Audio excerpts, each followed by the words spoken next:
Hello, আসসালামু আলাইকুম। সবাই কেমন আছেন? আমি আল্লাহর রহমতে ভালো আছি। এই যে দেখেন, ডালের বিকল্প আলু দিয়ে ডাল রান্না করলাম আজকে।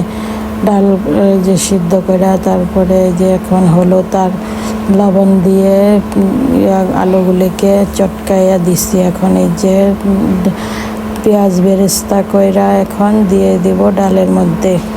আর আলুগুলোকে সিদ্ধ করে চটকায়া নেবেন।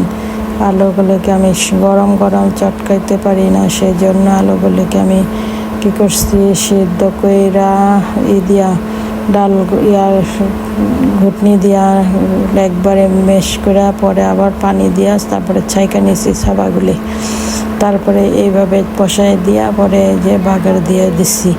অনেক মজা হয়েছে। এইভাবে ডাল রান্না করবেন, দেখবেন বাচ্চারা অনায়াসে ডালের পরিবর্তে যে আলুর ডাল বুঝতেই পারবে না, খায়া ফেলবে। তারপরে যে দেখেন অনেক সুন্দর করে মজা করে একটা ডাল রান্না করলাম। এই ডালটা এত মজা, একবার না খেলে বলতে পারবেন না। অনেক ঘন হয়েছে ডালটা, একদম পারফেক্ট ডালের মতোই মনে হইতেছে। তার ডালের চাইতে, মসুরি ডালের চাইতে এই আলুর ডালটা অনেক মজা।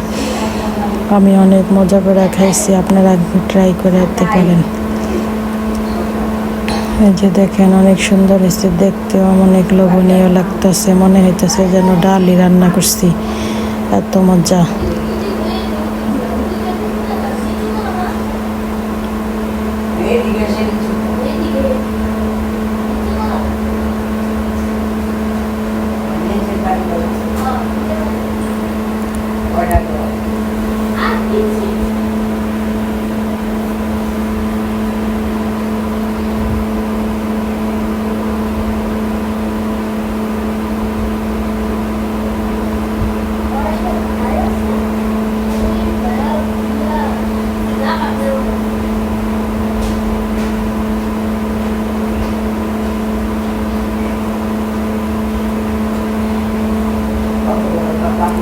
এরপরে আমি আবার যে চা বানিয়েছি, সকালের নাস্তা।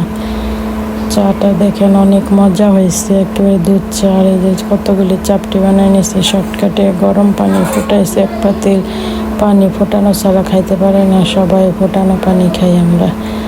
এই যে দেখেন অনেক মজা হয়েছে চাটা, একবারে যেমন দুধ দিয়া গাঢ়। আসসালামু আলাইকুম।